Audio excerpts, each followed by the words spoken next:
Yeah, that would be nice. Some people are saying that they expect this to continue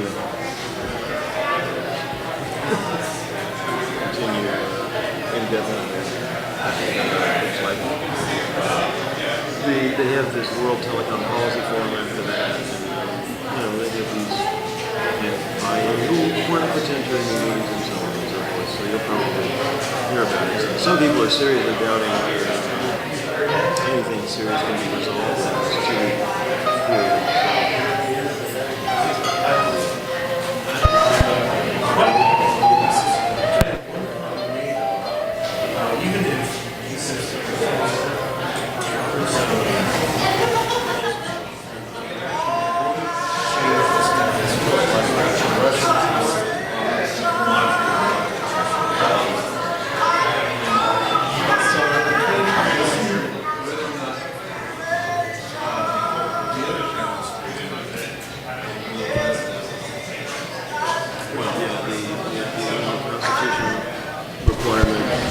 The thing in the OT Constitution, Article 34, that says that they can already do that. Yeah, they can already control. And obviously some of them already are to the end. It seems like most of the debate is shifted to the ethno-comparison, to the charging, which is what it should be focusing on. The whole sense of some Indian proposals that not revive the censorship issue, but talk more about the governance and some effects on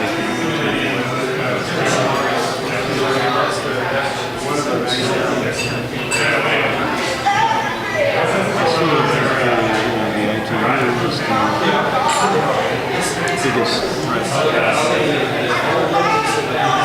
I think it's more of it's just this 15-year struggle we've been having over the relationship between governments and the internet. We're continuing on different forms and ITUs. I can't live it up. ICANN's governmental advisory committee is getting more and more powerful. The nation states can act on their own. All the cybersecurity stuff that's happening.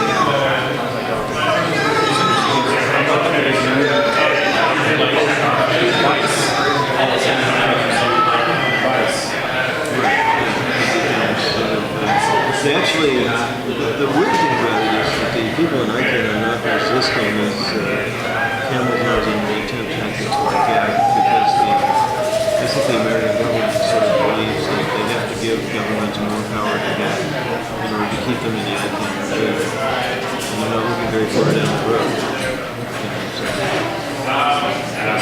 So for example, when in Toronto, somebody said, well, before you can overturn our advice, you have to have a 2/3 vote of the board, instead of just like a majority. And it's just like other stuff, making your advice essentially. Hello, brother. How are you doing? I'm really happy to be on the same side of an issue with you. It may be a first. Easy. It's not a first. You're a free market guy. Well, I'm Gary Powell. Hi. Nice to meet you. No, don't get up. It's good to meet you. Nice to meet you. Glad you're here. Glad to be here. Very proud of I'm sure you. It's going to be a good time. you. So much sad, because that's sort of too easy. We're sort of I'm sure you know some of my colleagues. public-private partnership. Oh, yeah, sure. I'm Dave Stein. Not hard work. We want batteries to be up here, Then I left Microsoft in 2000. as long as it's on. It's a promise from Microsoft IT. So I spent 3.5, 4 years there. It's light. I mean, everything's Chief of Legal Liaison for the very vague. IT had been really didn't have a liaison office and they were going to decide. Oh, since we talked to I think it's something to talk this time. So that's been interesting. It's not my biggest nightmare. Sorry. Yeah, but nation states using a fairly weak All right, getting ready to get started. Hello, everyone. My name is Jerry Brito, and I direct the Technology Policy Program at the Mercatus Center at George Mason University. I love the background music that we still have over us. It's one of the benefits of being at the W. There's coming off, thank you. For those of you who don't know Mercatus, we are a university-based research center that tries to bridge the gap between academic ideas and real-world policy problems. We focus on how markets work to improve people's lives. The word Mercatus, yeah, this is being a little... They want to turn off the They do, music, yeah. don't they? Can we get the music? Yeah, why don't we postpone Big Center?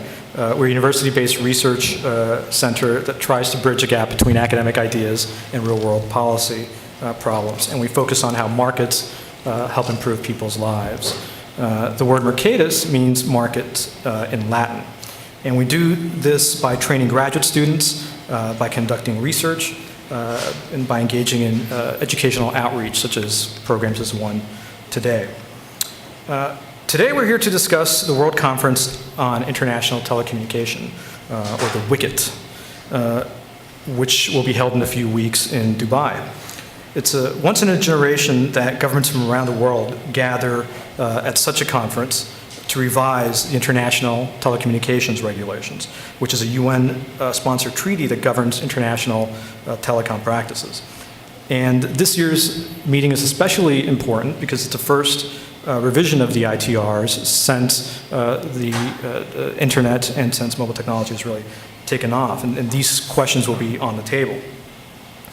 I personally became interested in the WICIT because several experts who I respect and admire, like Vincent Cerf, the father of the internet, and FCC Commissioner Robert McDowell, they were sounding the alarm over the idea that some ITU member states, including Russia and China, had put forth proposals to regulate the internet that would be taken up at the WICIT.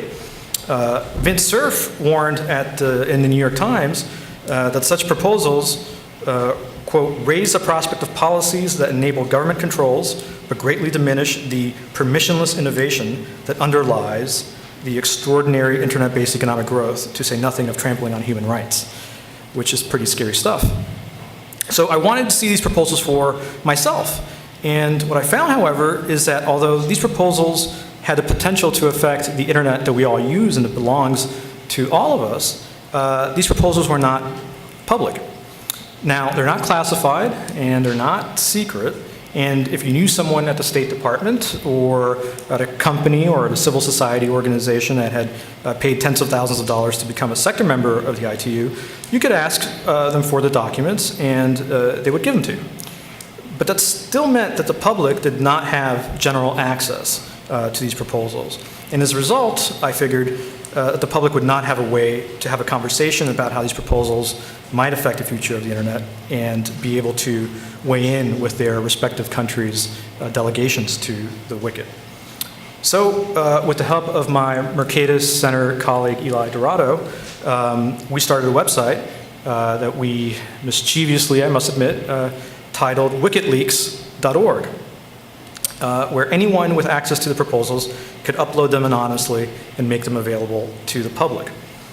Since we launched the site in June, we have published over 65 previously undisclosed documents. And since then, we've been deeply engaged with the WICIT process, collaborating with the State Department and engaging even in some empirical research, which Eli is going to present later in the panel. First, though, we are very fortunate to have with us today Ambassador Terry Kramer, who is the head of the United States delegation to the WICIT. He is going to give us a preview of the WICIT and tell us how the U.S. is approaching the conference. Ambassador Kramer has had a 25-year career in international telecommunications. For 18 of those 25 years, he worked for Vodafone Group, AirTouch, in a variety of roles, domestically and internationally. He has also spent several years leading and advising small growing technology companies, serving as CEO at QCOM International and as a board member of Fiber Tower, 724 Solutions, and Sonim Technologies. In addition, Ambassador Kramer is an entrepreneur in residence at the Harvard Business School, and a lecturer and faculty advisor in the Global Access Program at UCLA's Anderson School of Business. He also sits on the boards of Envivio Corporation, the Harvard Business School, California Research Center, UCLA's Economics Department, the World Affairs Council of Northern California, and Larkin Street Youth Center. A lot of boards. Ambassadors, pleasure to have you. You want to come up?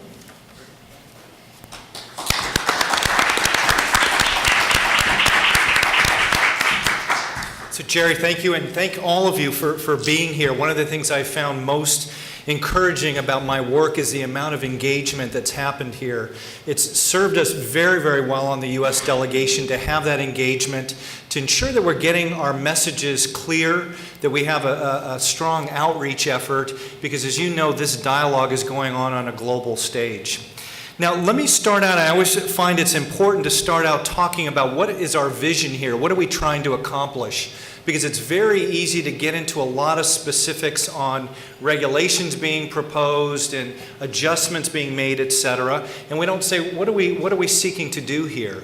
And I would start with the premise that the telecom and the internet sectors have been incredibly vibrant sectors. Those sectors, if you were to say out of all the things our generation will leave for others, those sectors will be the success elements. Those will be our legacy much more broadly.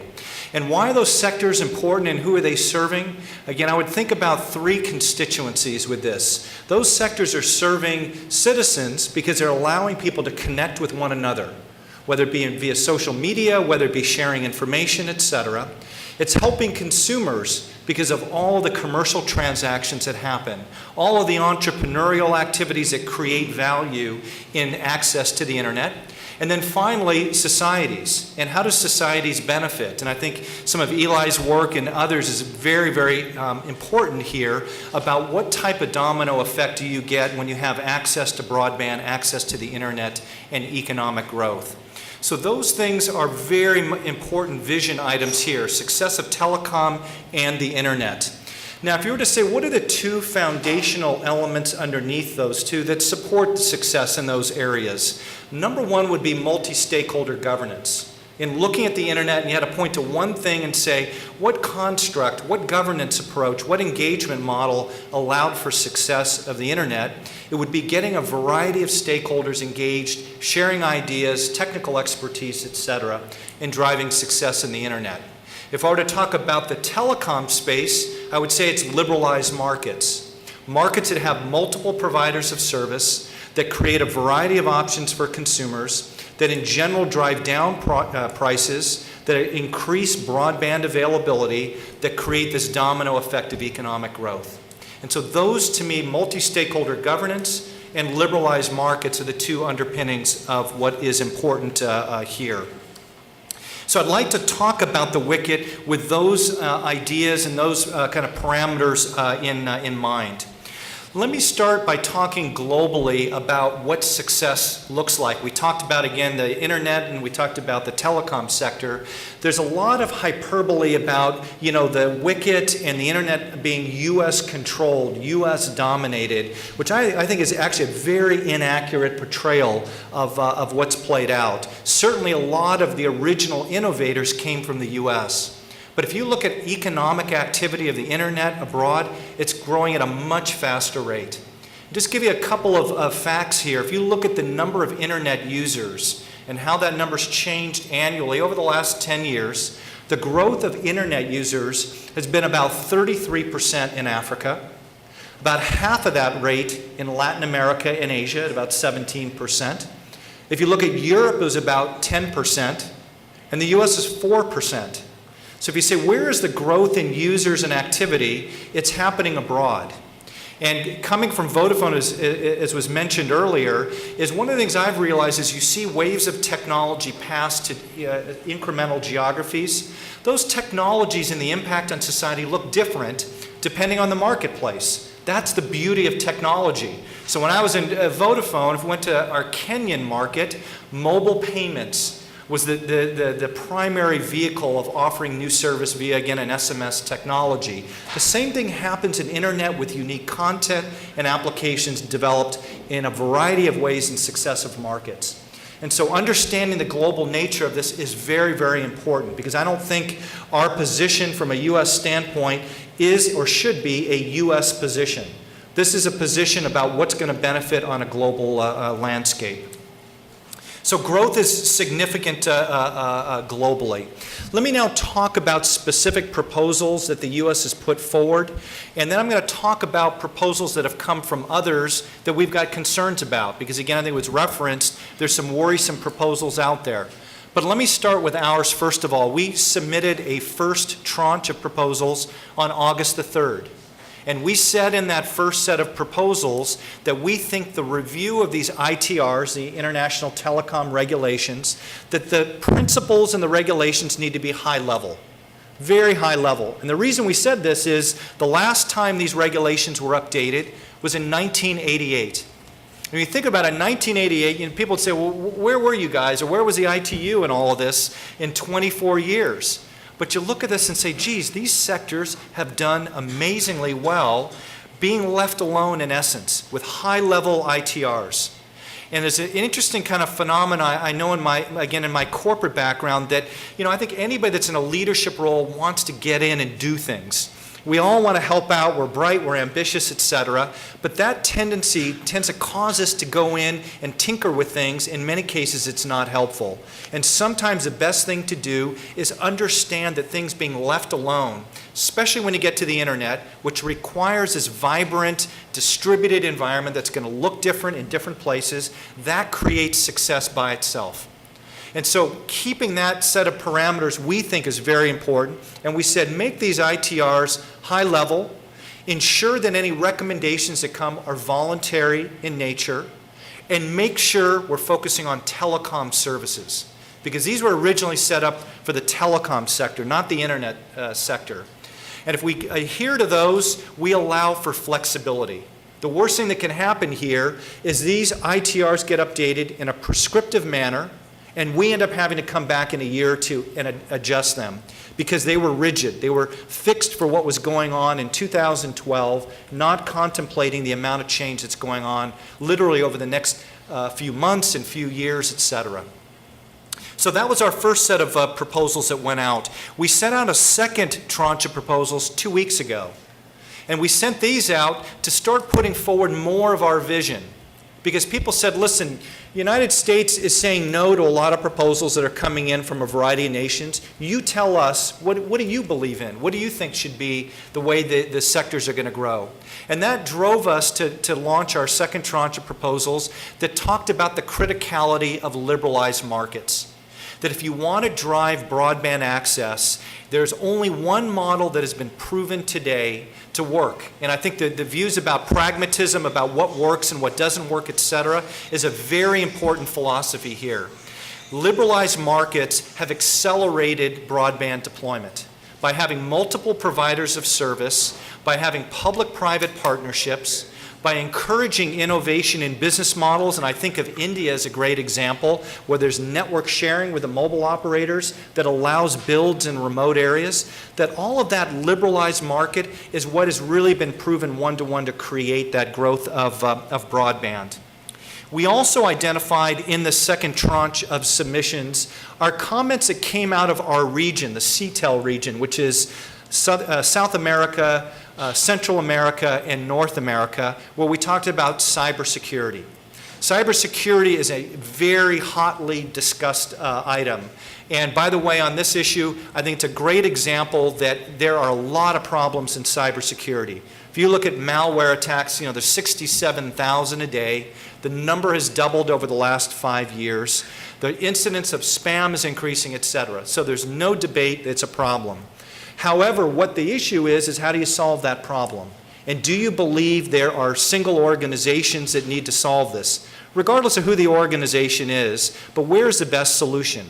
And again, to go back to a multi-stakeholder governance model, we very much believe having organizations that have technical expertise, that have a vital, inclusive process for soliciting views, for providing solutions, etc., that is what's going to work. And this is a pragmatic view. This is not a theoretical view. This is something that we've seen that actually has worked. So let's be realistic about the right effective solutions that are going to happen in cybersecurity. And so that was our second tranche of proposals. Let me now talk about proposals that have come in from other nations, other regions that are of concern. And the interesting thing, when you look at a lot of these proposals and you read them, they sound innocuous. They sound friendly. They sound like there's no big deal to this. And then you start peeling the onion back and saying, what does this actually mean? And who is proposing this? And what are the practices that might be associated with the people that are proposing this? And all of a sudden you get pretty worried about this. And coming into this as a lay person to the technical aspects of developing these ITRs, I've come to appreciate the nuance in wording and what's being proposed. So the first set of proposals I want to talk about originally came out of Europe, which were the ETNO proposals, the European Telecom Network Operators. So these are some of the large operators, whether it be Deutsche Telekom, France Telecom, et cetera, that said, listen, we are trying to build out our networks. And our networks now are taking huge loads of data traffic. Absolutely true. And as the world is going more and more video, which again is absolutely true, creates a greater stressor on the networks. But this is again where the problem comes from, is when you get into the solution mode. Most players would say, listen, create value to the customer, you will be able to derive value that comes back to the network operator. And that virtuous cycle creates opportunities. You have an old model, as a matter of fact, the one that originally was in the telco segment 25 years ago, that said you're going to get transfer pricing payments. Basically, you're going to have to pay to have traffic delivered abroad. And so what these proposals said is, in essence, if you're an internet player, you're generating content, applications, etc., you want your traffic to be delivered abroad, you're going to have to pay for it to get delivered abroad. Very worrisome proposal. So if you look at, I love to bring up the example of the Khan Academy. Khan Academy provides YouTube clips, free education, math, science, etc. Global audience, not a US audience, a global audience. That model, nonprofit organization that wants to deliver that traffic, how would that model survive? One of two things likely would happen. One is the traffic doesn't get delivered, or the second thing is you go from a free model to a paid model. And you look at developing markets and say, is that a good thing for developing markets where people have to pay for this access to education? Not a good outcome. You look at academic institutions, the impact on academic institutions that provide free education, free content, etc. Terrible, devastating implications there. So we have come out very strongly against these proposals, that these would create an environment which would stifle traffic. And it is a lose-lose-lose situation. And not thinking in this context that it's just US companies that are generating content, but this content more and more is generated from a variety of markets globally. The second set of proposals I want to talk about are content-related proposals.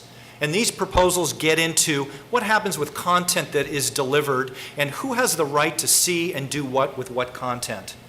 And these proposals look something like this. We're nations and we're trying to block spam and we're trying to protect our networks. There's all sorts of risks to them. And we need to have a more interventionist policy that allows us to mandate traffic routing. That traffic routing would allow us to protect networks. It makes a simpler task there. Those type of proposals have significant downside. Because number one, on an economic basis, when you look today at how traffic flows, roughly there's about 425,000 independent networks of traffic globally. That has driven down the cost of transit and peering. That's created in part a free internet, that's supported a free internet. The other issue you have with all of this is not only in addition to raising cost, but you make it very easy for governments or any one organization to censor traffic, to look at who is doing what, who is saying what to whom. The fundamental things that we believe about in free speech and democracy get put at risk with this. And again, it's an innocuous set of proposals, but it's something that we have a lot of concern over. And this is something, again, is a lose-lose because it would stifle traffic globally. So those are two types of proposals that we've got concerns with, that we've shared. There's a variety of other ones that have come in recently. Let me talk a little bit about what I see as success, and then I want to talk about recent travels and then close. But on these proposals, one of the things we've got to think about is what does a successful conference look like? And Gary and I were talking about that earlier, and I think there's very good alignment that we want a successful conference. There's absolutely no benefit for us walking away and saying, this is a failed conference. We live in a globally connected environment where we want to make sure the flows of information are open and vital. What in general, to me, is played out is there's agreement on problems and opportunities. We all want to drive broadband access to the next 2, 3, 4 billion users in the world. We all want to make sure our networks are secure. But what we do to protect those things and drive those things is what's at risk here. Because if we're saying governments own, at the end of the day, fundamental activities that get into an invasive nature of content and traffic management, doesn't work. If they get into a fundamental model of transfer pricing mechanisms, doesn't work. Let's stay away from polarizing solutions that we're not going to agree on, they're going to be non-negotiable items. I've been very impressed with Hamid Toure in his messages. He's the Secretary General of the ITU, about seeking consensus and making sure we get a successful outcome here. Now that's going to be the important piece that's going to have to play out at this conference. Mohammed Al Ghanim is the conference chair from Dubai. They're opening up, their nation to the world. Great set of opportunities. They want to make sure it's a successful conference. One of the things I've learned in the leadership roles I've had is half of the battle is agreeing on what the problem is, agreeing on opportunities, and figure out later what the solutions are, because those can get into a very difficult environment. This is going to be a 10-day conference, not much time to work through all of these things. So I hope that is the mindset going forward.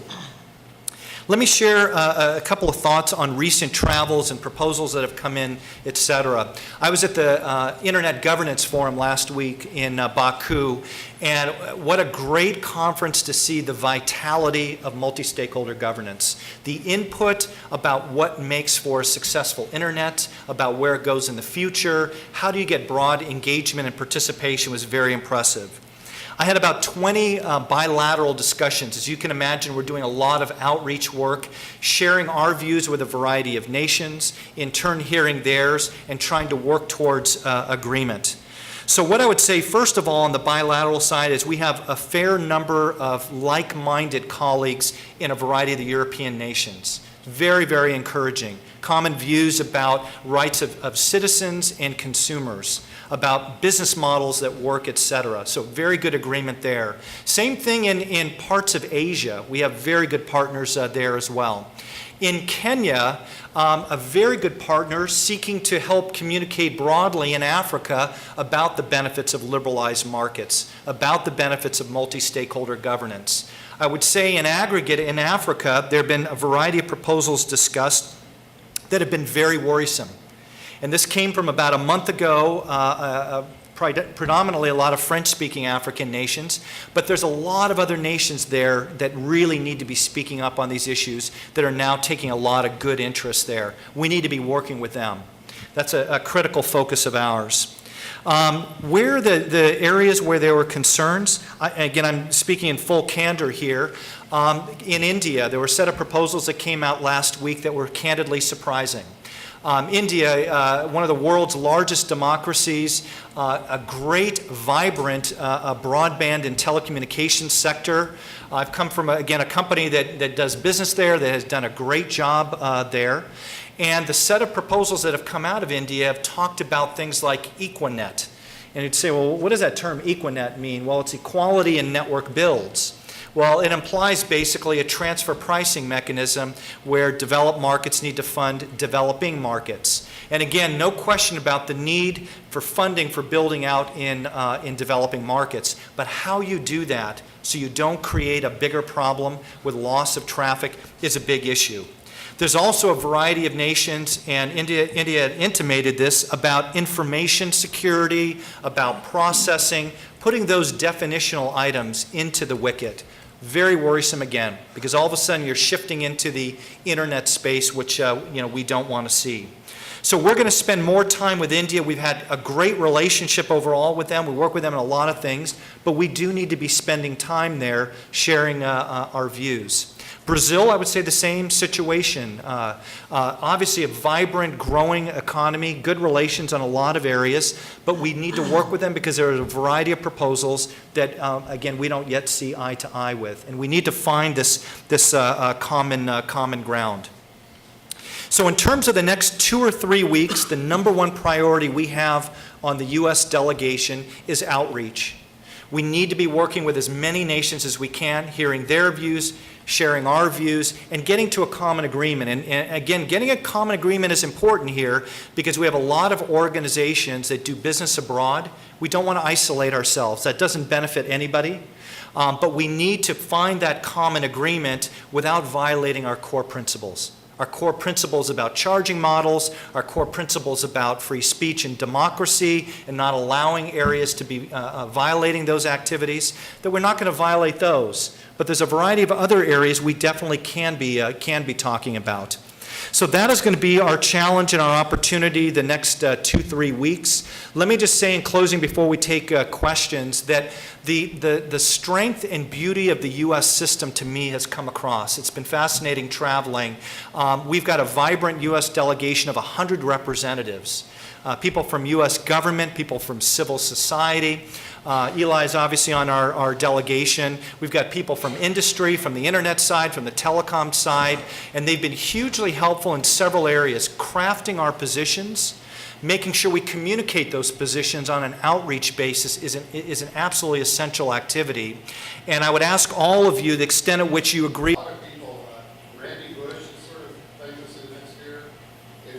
efforts that they had to make in sub-Saharan Africa to get internet exchange points, to even convince people of the value of internet exchange points, and sort of this vital infrastructure that actually makes a lot of these financial issues move.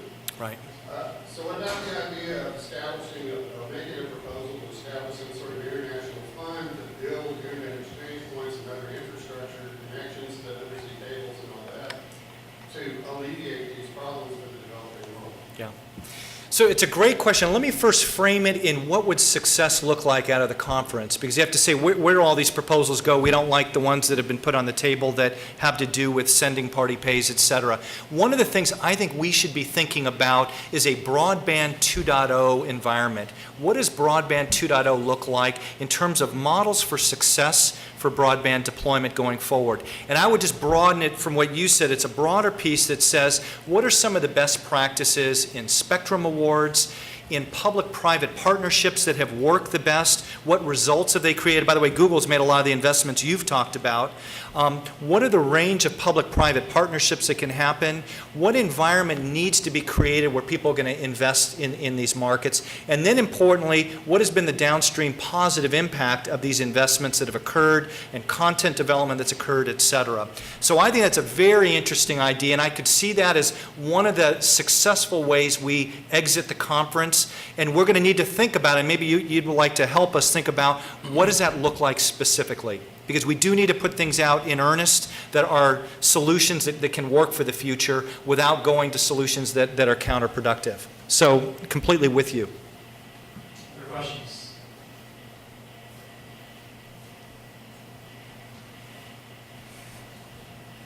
Thank you. My name is Larry Sherry. I'm a citizen in the community here, so you're talking to the civil sector. The issue I guess I have is the recent election, the American election, reflected two basic issues, economics and social values. It seems your problem can be boiled down to the same taxonomy, bifurcation of this problem into the United Nations concerns about human rights and economic welfare of the entire world. What's the role of this conference in addressing those issues for the betterment of the world? Yeah, no, it's a great question because you say, what do you want to achieve out of all of this and what role does the conference play? The most important, first of all, outcome of the conference are not actually the specific regulations, but it's the norms and the values that are set. And this conference on the plus side, with all the worry and issues that we've talked about, gives us an opportunity to talk explicitly about those two areas of economics and societal issues and opportunities. And so one of the things I think this conference should do is put on the table what models really work. So let me, on the economic side, and again, any of you that have got specifics you'd like to share, via research has been done, et cetera, but I have not seen one model under this old antiquated regime where you advance broadband penetration, where you advance availability of service, where you advance affordability of service, et cetera. And to put that forward and talk about that explicitly. And I think of Kenya, I think of Ghana, I think of India that have done great jobs in this area. And so out of this conference, to be able to talk about that to me would be a great outcome. I think on free speech, the galvanizing aspect of civil society and the multi-stakeholder governance to me has been a great piece. And I don't know where the ITU stands on having civil society participate in the actual conference and be in attendance there, which I think would be terrific, because again, you'd have a lot of this feedback, because we fundamentally believe, again, on these type of issues, you need a broad set of stakeholders, similar to what we've done in the US. And so hearing those pieces of feedback is very important. And so I think talking about that, now the issue about free speech and democracy, being candid with you, that is going to ring hollow in some places. These are views we have, views that other nations have, but in some places it's difficult. And I think in some cases what we need to talk about are the economic benefits of free speech and democracy, because that may resonate better. But this conference gives us the opportunity to talk about those. And if we can make progress, we're in a good shape. Last thing I'll just mention on that is, like any values discussion, we need to be shrewd about how we're communicating them, because we don't want to come across like we're preaching to others. At the end of the day, we need to influence others. So we need to demonstrate an understanding of the environment that they're in. We need to be able to talk in global terms, so we're not just talking US, US, US. And we need to be able to be clear about what we're trying to achieve out of all that. And I think if we're shrewd in that, we maximize our influence, and that to me is the best outcome here. If there are no more questions, you join me in those. We'll take one last one, yeah. Hi, Nick Kerr from Fierce Government IT.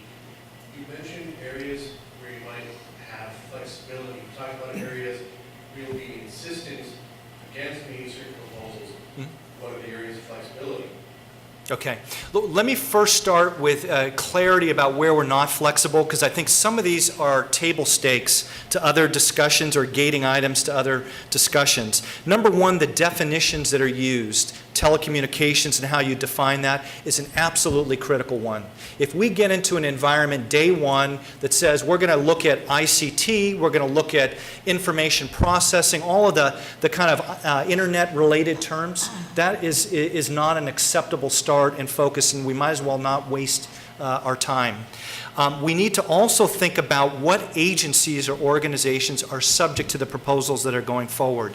So there's a fairly technical discussion going on what's called recognized operating agencies versus operating agencies. There are many proposals that have come in that said the organizations that should be subject to these regulations are operating agencies. Operating agencies includes public providers of telecom service, which we are fine with. That's how the ITRs were originally set up. But it includes private networks, any type of private network.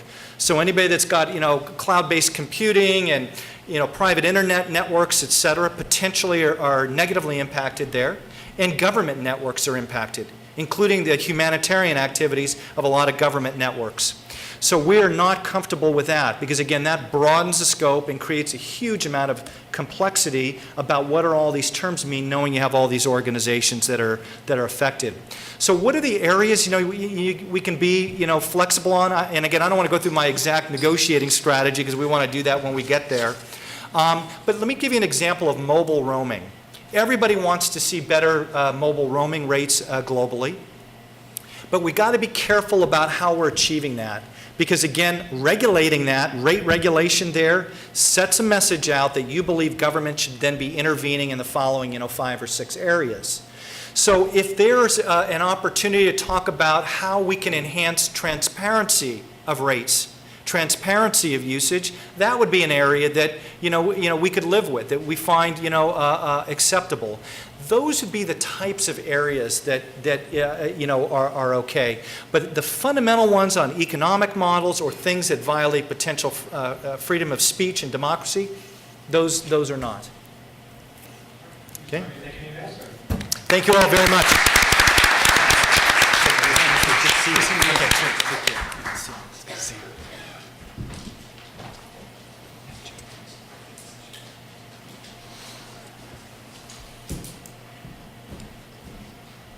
So now we're going to move into our panel discussion previewing the Wicked. We have some differing and interesting perspectives up here. I won't read you extensive bios. You've got those in your chairs, but I'll just tell you who we have up here. We have Eli Dorado, who is a research fellow at the Mercatus Center, and he is with the Technology Policy Program. After he speaks, we're going to have Paul Brigner speak, and he is Regional Director of the North American Bureau at the Internet Society, where he oversees projects, initiatives, and activities across the Internet Society's functional and programmatic areas in the United States and Canada. After Paul, we'll hear from Gary Fowley, who is the head of the Liaison Office of the International Telecommunication Union to the United Nations. He was responsible for communications for the UN World Summit on on the Information Society in 2003 and 2005.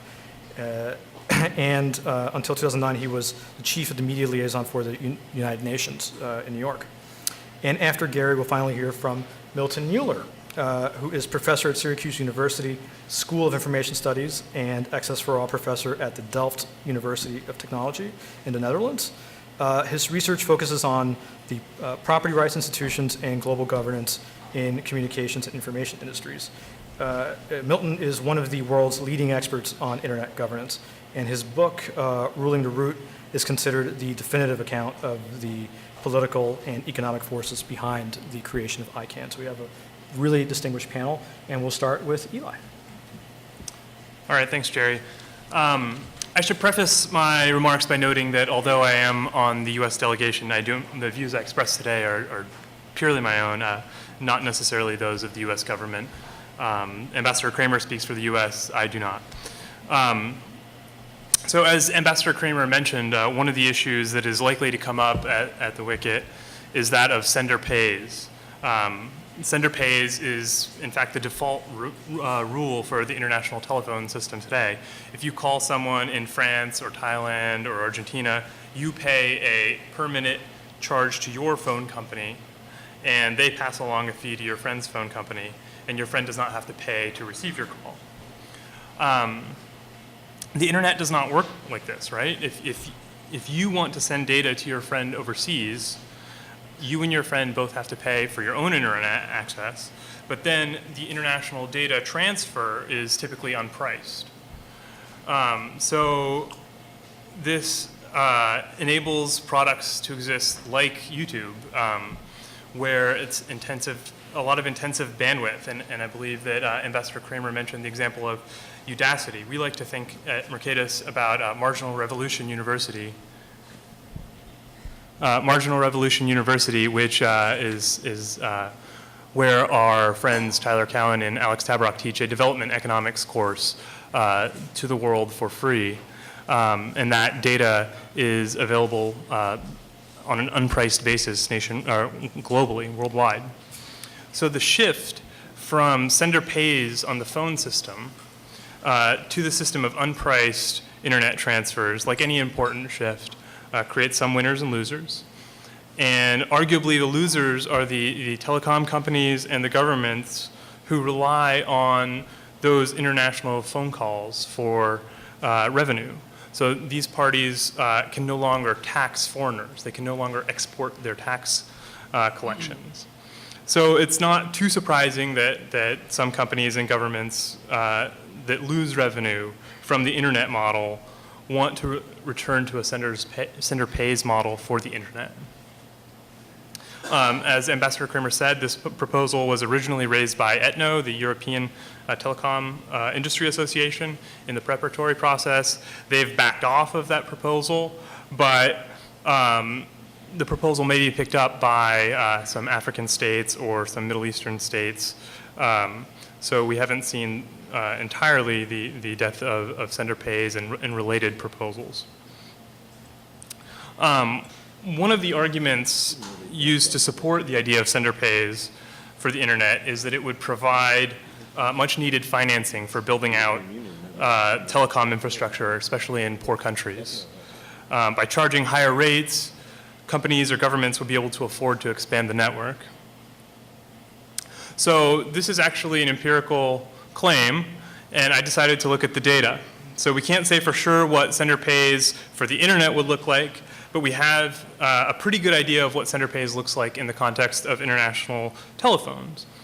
So I got some data from the FCC about the rates that US callers have paid over the past 20 years or so when they have called foreign countries, and the amounts specifically that were passed on to the foreign telecom companies. And I also got some data from the World Bank on the adoption of various kinds of telecom services in every country.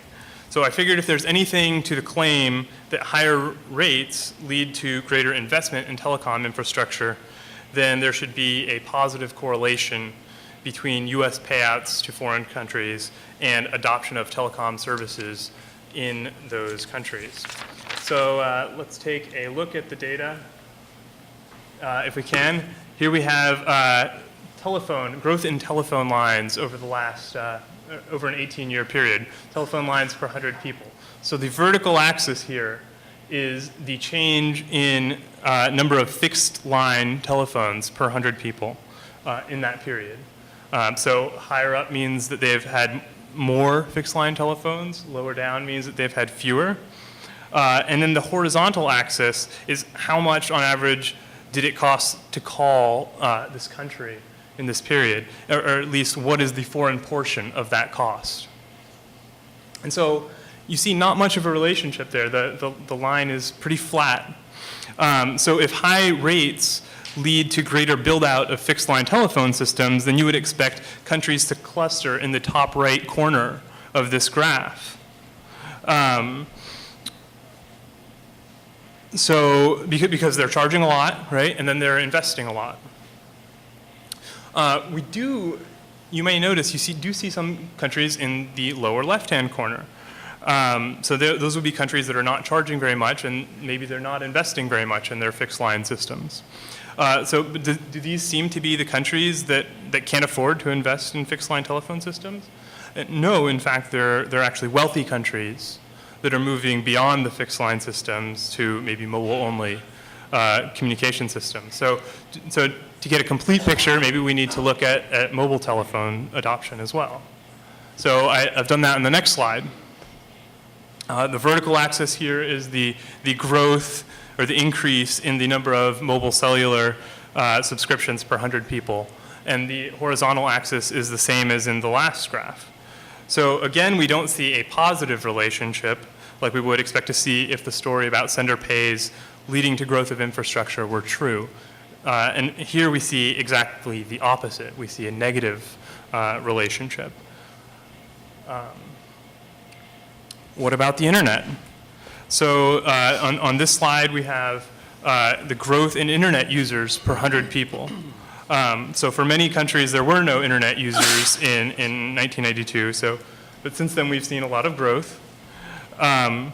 Once again, like with mobile phones, we've seen internet usage growth in countries that charge low rates to US callers. And how about broadband? Again, a negative relationship. Lower rates in the telephone system seem to be correlated with higher rates of growth in the broadband sector. So what are the takeaways from this? The ability to capture revenue from foreign sources does not seem to lead to more investment in telecom infrastructure. There doesn't seem to be a real substitute for creating an environment in which private companies are willing to invest. So the bottom line for Wicket is that sender pays seems to be offering a false hope to some member states for the kind of solution to their telecom growth problems. So this is an important issue that I will be watching out for in December in Dubai. Thanks.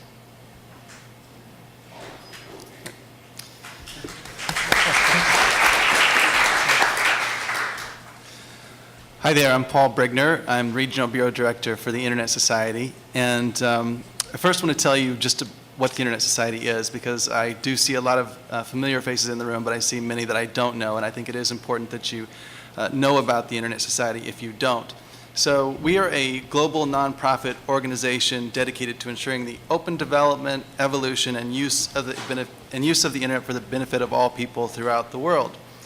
Since 1992, we have served as a global clearinghouse for technically sound, unbiased information about the Internet, as an educator, and as a focal point for a broad-based community of interest in Internet-related initiatives around the world.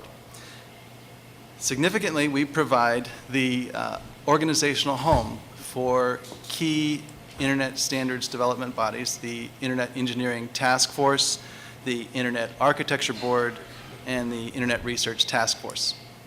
We also happen to be the home of the newly launched Internet Hall of Fame. So if you're getting the idea that we are all about the Internet and making the Internet better, then I've convinced you. So I hope so. We also have a very active public policy group, and we are a sector member of the ITU Telecommunication Standards and Telecommunications Development sectors. And in that capacity, we have participated in the WICIT national and regional dialogues over the past several years. And we have actually recently made a contribution in the public consultation that the ITU opened up. And I think that was actually a very good development that the ITU did offer an opportunity for the public to have their recommendations heard or their views heard. So I just wanted to highlight a few things that are in our document that we submitted in our comments. So first and foremost, I think that we recognize that the Internet has been built and has succeeded based on its multi-stakeholder framework and multi-stakeholder development model. So that is something that clearly needs to be safeguarded throughout any discussion of the Internet. But what the ITRs are certainly not about the Internet. They're about telecommunications, and they're actually developed in a time that we were focused on the PSTN, the Public Switch Telecommunication Network. And that's the type of network that we should be focusing on in a document like the ITRs. The Internet itself, Internet, ICT, information and communication technologies, those types of terms should not even be considered when we're talking about telecommunications networks. So that's one key point. I'd also note that it is critical to maintain voluntary standards for the ITUT, the telecommunication standards that come out of the ITU. We are firm believers in open, transparent processes in developing standards. That's how the IETF works. That's what's made the Internet successful. That will continue to help our telecommunications systems develop and evolve as well. There was a question raised earlier by Richard Bennett here in the front about the development of Internet exchange points. And that's another just a topic I'd like to touch on briefly. The Internet Society issued a study, I think back in September, talking about how valuable Internet exchange points are in the Internet ecosystem, and that when they are deployed in developing areas, developing countries, they actually help local content develop there. They improve users' ability to access the Internet. They give them better performance. There's just a whole variety of benefits that come from those Internet exchange points being developed. And over just the past few years, the number of Internet exchange points has increased from 4 global Internet exchange points to, I think, somewhere over 350. So there's a dramatic increase in those Internet exchange points, and we need more. But ironically, the proposal from the European network operators for sending party pays actually disincentivizes the development of those Internet exchange points. And you've already heard about some of the other the dangers of that type of sending party pays model, but that's just another reason why we don't want to go down that path. It is just a model that was designed for the PSTN and not for the Internet, and is rife with all sorts of issues when you talk about Internet traffic. So that's the comments I'll start with, and thank you very much for your attention. Appreciate it.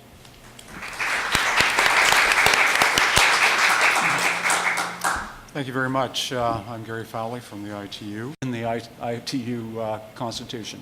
So we have to pay attention to that. And I think at that point it's probably hard for anybody to disagree with those principles, although I expect there are people that do, and I will hear from them. So the question facing WICIT, I think, is how best to adapt those ITRs to facilitate those goals. At present, there seems to be, I think I'm supposed to have a slide. The right. You press the right button. Press the right button. That's just what we're supposed to be. We kind of looked at the range of proposals that have come in and grouped them that way. And I'm not going to begin to talk about any of those, or all of those, but I want a couple of them I think are interesting and worth noting. There are proposals for the ITRs that relate to sustainable development and climate change, which is an important issue. With broadband, we can better address climate change by encouraging the ICT networks and industry to adopt measures that lessen the use of energy and natural resources by ICT networks. ITU standards have been adopted in that sense. We do have a standard for a universal charger that at hopefully some point really soon will make the market. Finally, revised ITRs would help to bring further recognition that the human right to access communication is as fundamental as the right to freedom of expression. So now I'm going to go back to what WICIT, I don't think WICIT is about. And this is a bit of a selection from the latest propaganda du jour. It comes from a video that's been released that says how the ITU could put the internet behind closed doors. And I'm going to quote it. It warns, quote, that a government-controlled international body is making a play to become the new place where the internet's future gets decided. It's called the ITU. And in December, the world's governments will meet to decide whether to expand its mandate to make important decisions about the net. Okay. First of all, WICIT cannot expand the ITU's mandate. That's defined by our ITU's constitution. WICIT will revise the ITRs. It's a treaty. It has to be revised or looked at. And as already noted, I think it was the ITRs in 1988 that changed the international telecommunications regulatory regime to allow the expansion of the internet in many ways and make it even more of a multi-stakeholder reality. Not to mention the WISIS process that ITU brought to the international community. I think it could be argued and will be argued that the internet as we know it today would not exist if the ITU member states, including the private sector, had not agreed to the current ITRs in 1988. Now, one more point on this. Further, when you access the internet, you are already using ITU standards, such as ADSL or Wi-Fi radio frequencies, which we make available through our radio regulations. Yes, as you know or should know, ITU manages the International Treaty on Spectrum. So I expect that all of you at some point today are going to use video compression technologies that were standardized by ITU, voluntary standards, and that's a very important point. But voluntary means if they work, they're adopted broadly, so all the more reason for them to make sure that they're consensus-driven and that they are consensus and market-driven and that they work. As well, much of the internet's fiber optic, wireless, terrestrial, and satellite backbone use ITU standards which have been developed based on consensus reached by the ITU membership, which includes both public and private sectors. And at this point, yeah, we do need to do a better job of including civil society. We don't and haven't had to engage on a daily basis NGOs as actively as we can and should. We did that in the World Summit process, but it was very successful. I think we brought that process to the global community. They adopted it. The NGOs, the Internet Governance Forum wouldn't exist today if that process hadn't been started at the ITU. But it is the governing council of the ITU and the member states of the ITU who set the rules. So what you're doing, and I mean you and the community of civil society that's put the pressure on member states to open up those documents. That's very, very good. And please continue to do that. So the other key anti-ITU fallacy is that ITU could pose a risk of freedom of expression online everywhere. And I think after listening to Ambassador Kramer, I'm very confident that the U.S. and many of the 193 member states, I'd say the vast majority of the ITU, will never let that happen. First of all, as a UN agency, the ITU is duty-bound to uphold Article 19 of the UN Declaration of Rights and Freedoms. And the Article 19 specifies that you have the right to hold and express opinions across all media and all frontiers. Now, I would argue that's probably the most progressive guarantee of freedom of expression that exists on the planet, and that was done in 1940. It's only really with the internet that we're really getting it. I think it's really being tested, and that's a good thing. So ITU's work in connectivity, standards, and development has and always will continue to support this principle. If it doesn't, it would be in violation of our Constitution, and the member states would have to react to that. I'm just about to finish here. Furthermore, the ITU cannot pose a risk to freedom of expression online because its Constitution specifies the conditions under which member states can suspend international communications. And yes, member states do have the right to shut down their telecommunication system if they so choose. However, because of information and this is I think the beauty of it, because of information and communication technologies, those security reasons better be real. If it's just a convenient excuse to deny your citizens their human rights, that's going to be found out. And the Arab Spring, I think, demonstrated that in spades. It really was the proof of point. ICT's enabled so many people to demand their human rights and expect better leadership from their government. So, yes, they have the right to try and shut it down, but again, with the internet being, I would say, the first potentially global utility, and I know people hear utility in the U.S. and go, oh my God, that's a scary thing. But there's an argument to be made there. But we won't, you need to realize that they do have the right, but ICTs themselves are holding their feet to the fire that those security reasons are valid. So, and in closing, I'd like to think that we can guarantee in one thing that WCIT should deliver guidelines and high-level principles for creating an accessible, globally connected world that reflects the private, public, and civil society partnership that really is at its heart and has been beating stronger and stronger as we go forth.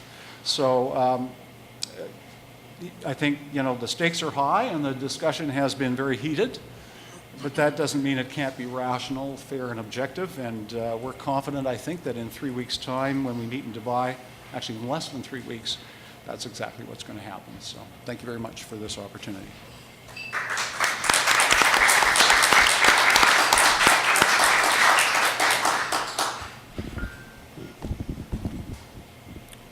Well, I wonder whether for both practical and symbolic reasons we could now open the curtains. I have no slides, so it would be nice to not feel like we're in a funeral parlor. But anyway. So thank you to the Mercatus Center and to Jerry and the staff for inviting me. I have very definite perspectives. That's probably why I'm here on the WCIT. And let me begin with the observation that Gary made that the internet would not exist if the ITRs had not been agreed in 1988. Now, it's a bit of an exaggeration. I mean, the protocols were there, they were spreading, they were getting adopted. What the WCIT, or what the ITRs did in 1988, however, was part of a broader process of liberalization of telecommunications in which we undermined national monopolies, which had their origins in postal monopolies going back to the 17th century, and we moved into a globalized world of telecommunications and information. And what was significant about the ITRs, and it's important to understand this, is what they did was essentially, because they couldn't fundamentally agree on liberalization, the agreement in Melbourne was, we will not stop liberalization, and we will not require you to do it. And what we're going to do is we're going to create a little special section over here called Article 9 that says, hey, if you're dealing with these strange new things called information services and you want to interconnect them internationally, we'll let you do that. We'll call it special arrangements. We won't tell you anything to do about them. We won't regulate them. It's just a recognition that you can go off and do that. And in that sense, yes, the internet benefited significantly from the ITRs. But why do we need them now?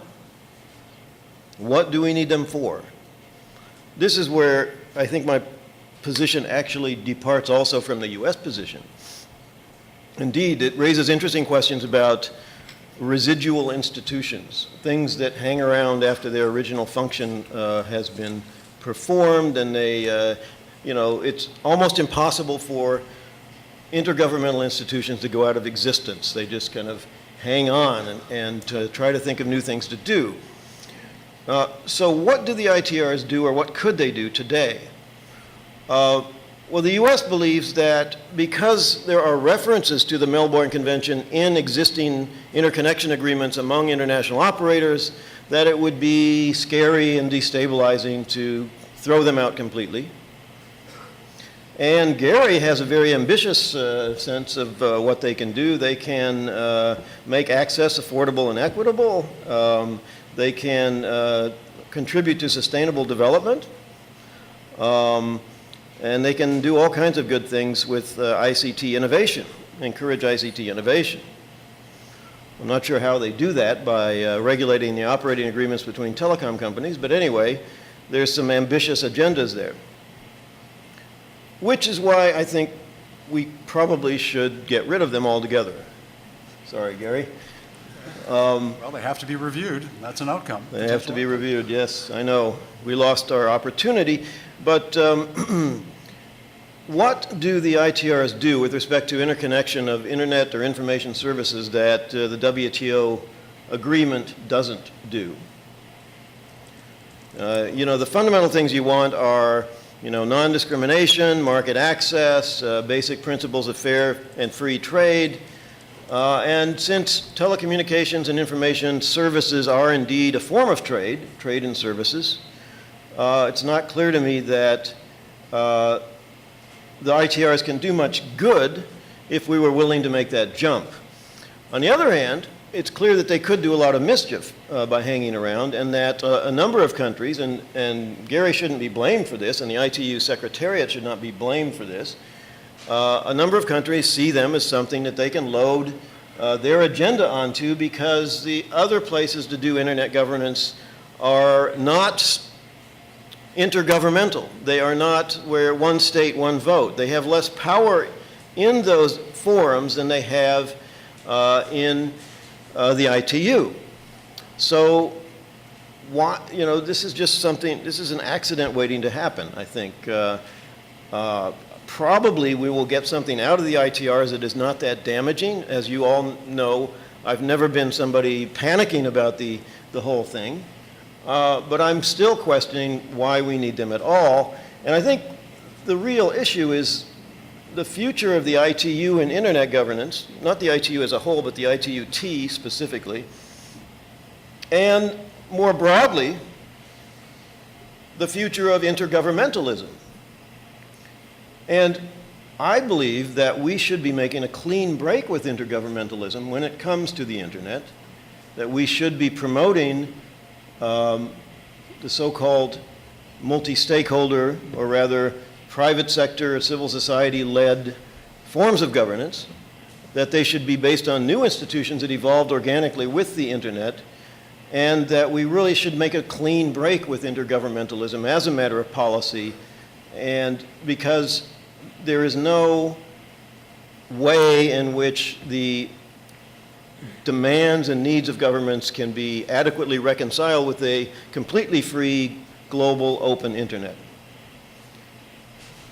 That, by the way, is also, unfortunately, not the U.S. position, because the U.S. has played a leading role in, for example, strengthening governments within ICANN, because they say, oh, governments have to be represented in a multi-stakeholder process.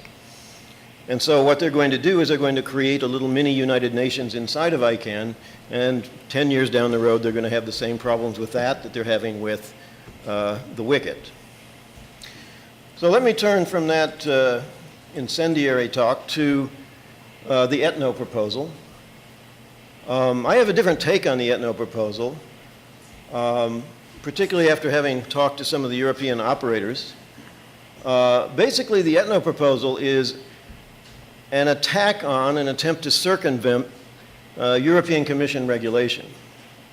Some of these telecom companies feel that in particular the, what do you call it, the unbundled local loop has made prices too competitive in there, and that they're not getting adequately compensated for the infrastructure. And they cannot change this at the European Commission level, so maybe they can come down from the top and get a little exception to it from the international level. As I understand the ETNO proposal, their main concern is so-called quality of service. That is to say, yes, they want to come to Google and say, pay us extra and we will deliver a better quality of service to customers on our network. And in that way, they will somehow tap into the gigantic revenue streams that are now flowing to the over-the-top providers such as Google. And whatever you think of that agenda, I don't like it a whole lot, but it's fundamentally strange to get too exercised about it, because in effect they could try to do that now. They could say to Google, we will give you better quality of service if you pay us more, and Google would probably say no thank you. So the question becomes, is the market money going to the network operators, or is it going to specialized content distribution networks? And clearly at the moment most of it's going to specialized content distribution networks and not to the network operators. Now, the ETNO proposal does not actually, as I understand it, require people to do this. It says this is an option. It formally recognizes it as an option that you can do this QoS. Again, not to rationalize it, not to say I support it, but it's a really weird thing. I think it's a poorly conceived strategy by European operators to try to get out of some of the problems they think they're having from European Commission regulation. And my response to them is basically, look at what our fat and happy American operators are doing. They're repricing, they're rebundling, they're introducing bandwidth caps and so on, and maybe you should look at some of these things. They say, yeah, but we're under unbundled local loop regulation, so if we do that, we'll be punished in the marketplace, and maybe they're right and maybe they're wrong. Anyway, with regard to sender pays, if you look at the ETNO proposal carefully, that's really just sort of a throwaway line at the end of it. And I think the people who made that proposal are very sorry they put that in there, and that they will back off from it very quickly and very easily during the negotiations. But I think it's worthwhile in light of Ellie's comments to say this debate is so old. I mean, we had the sender pays debate when we were talking about accounting rates for voice telephony, circuit switch voice telephony in the 1990s. I don't know if you remember what happened, but basically, we liberalized and got competition first, and therefore our prices were lower, so we generated more outgoing traffic, and that meant that there were traffic imbalances, and we paid settlements to all of these other countries. And there was a big brouhaha in the mid-1990s about trade deficits in services, because we were generating more service. It was very perverse. We were generating more traffic, more service, and because of that, we were paying out to these companies. And some of these countries, but especially certain developing ones, were obviously and deliberately using this as a subsidy stream to bring in monopoly rents for their telephone provider. And yes, everybody knew at the time that this had nothing to do with development of the infrastructure. It was just monopoly rents, and they went to the Mercedes-Benz and so on of the Minister of Communications or whoever. So we've had this debate. And that's another interesting thing, is that the U.S., in a very controversial move in the mid-1990s, basically said, hey, if your termination rates are completely out of line with costs, we're not going to pay them anymore. Unilaterally said that and did that, right?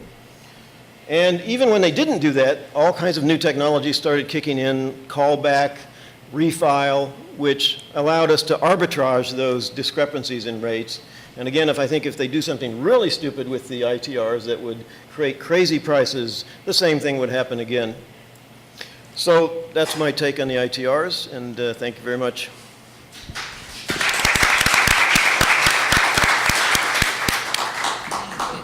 Questions. I want to ask Paul maybe to address one thing that Gary said. It's something you hear from him too often, which is that the ITU is merely a control, and that it has no stake in the process itself, but it's merely carrying out orders from the member states. Do you share that view? Do you see anything different? And all that, of course, area? I think that we wouldn't look at ITU as necessarily the enemy here, and I hope that that hasn't come across, at least in my comments. It is a convener. They do accept proposals, and governments make the treaties. So yes, I would agree with that too. Thanks. Gary, you want to talk anything about also?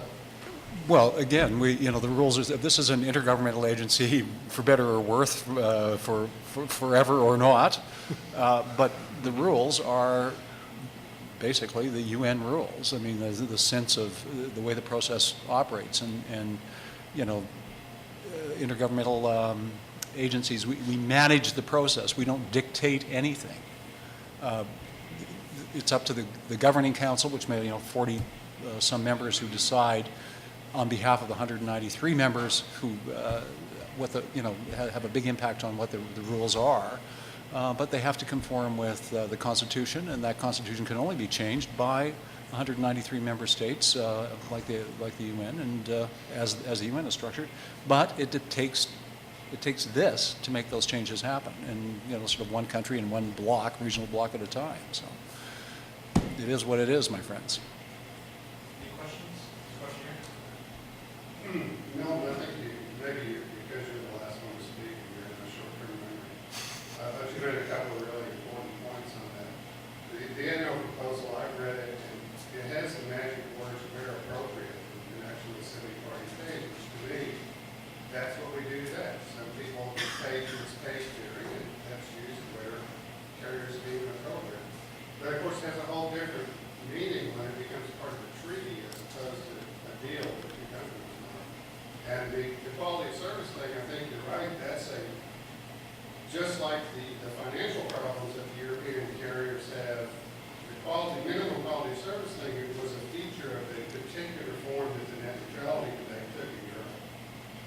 And so there's a bizarre sort of precedent here where local regulations that are dysfunctional cause extremely bad effects on the development of infrastructure, then ITU becomes another forum where they can go to get relief when actually the solution is to correct local regulations. And that's a really frightening prospect. It's not really a question. No. This question back. I think it's a question back there.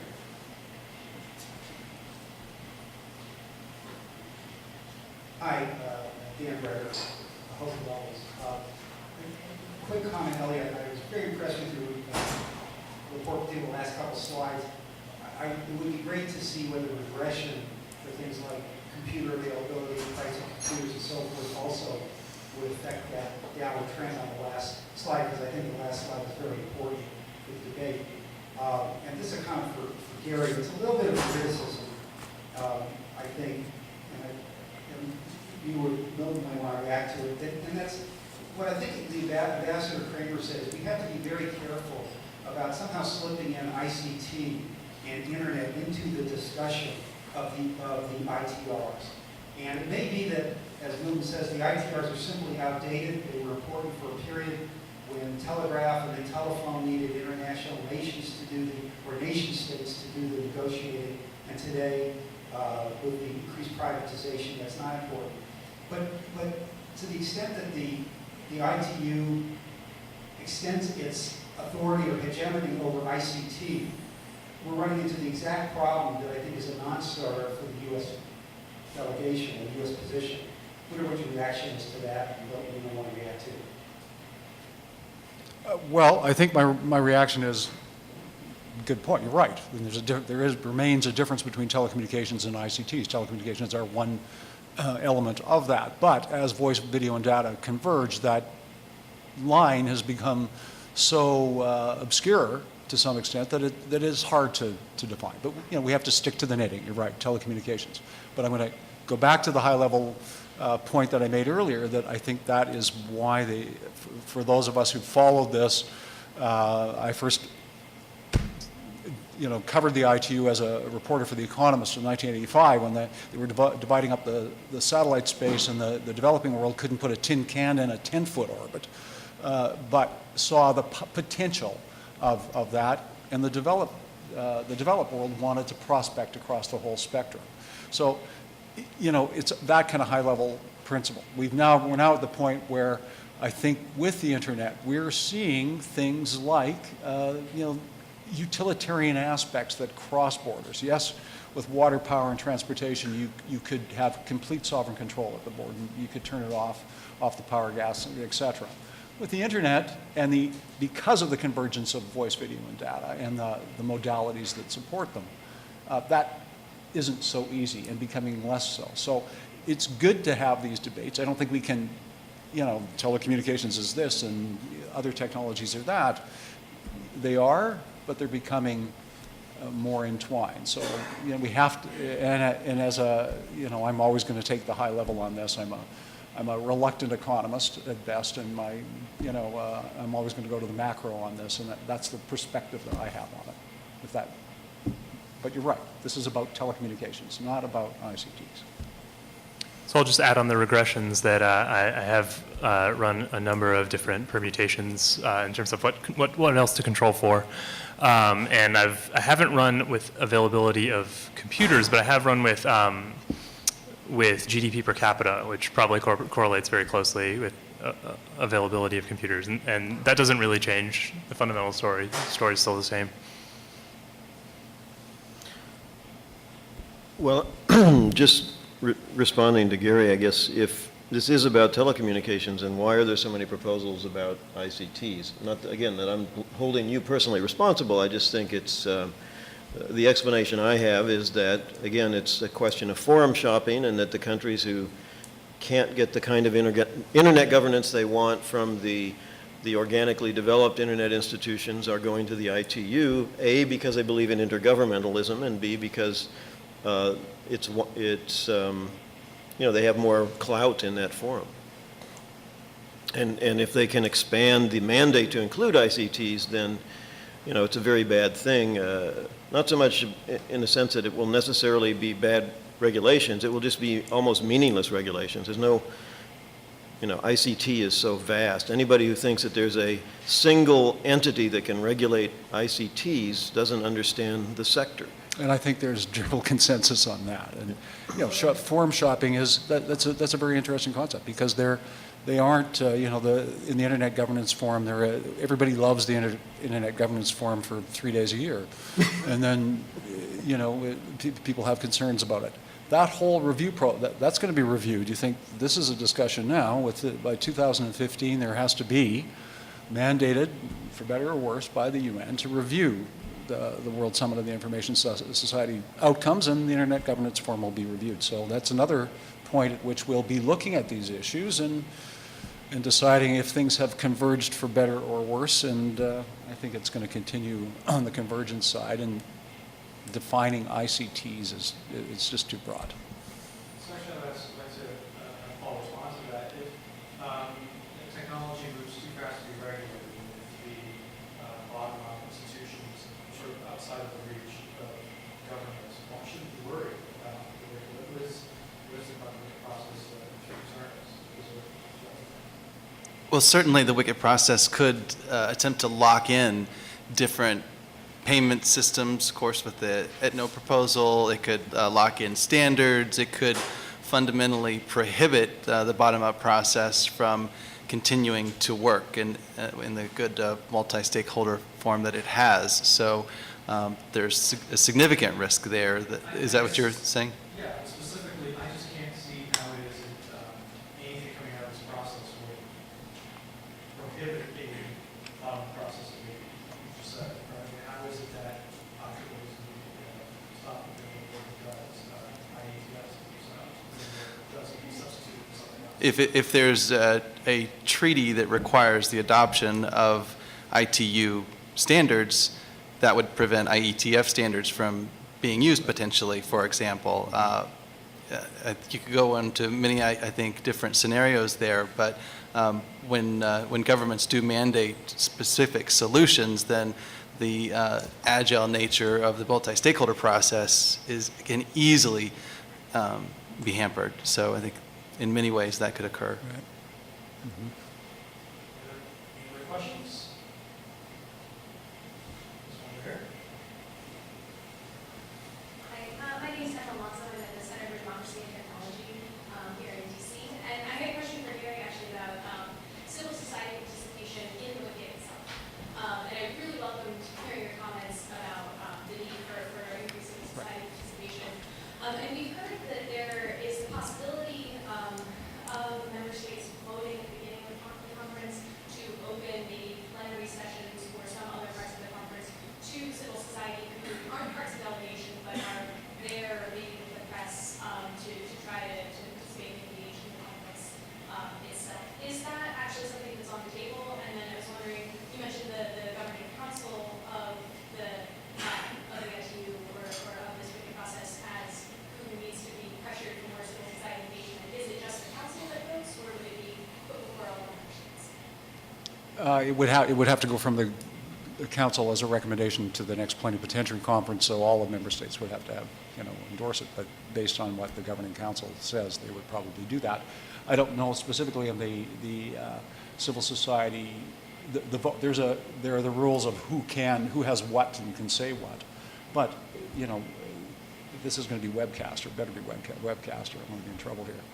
And that, the fact that if it's opened as a webcast, then civil society, you have the same status. I mean, you don't have observer status in the sense you can watch what's happening, you can be engaged, but you can't participate beyond that. Which brings me to a point I made earlier. When I covered that conference in 1985 for The Economist, ITU was the only UN agency that did not open its plenary to the media. So the media couldn't even get in. And I won't say, because this is being recorded, about what I had to go through just to get the documents then. So we've come a long way, but there's further places to go. And things like that, Google's Internet at Liberty conference, in which I know you participated, I believe, in June, those kind of things push this process along, so it's good. All right, if there are no more questions, I want to thank all of you all for coming. I also want to thank Casey Dewberry, Kate Martin, and Taylor Barkley for helping us put this together, and especially our panel. Thank you all for coming.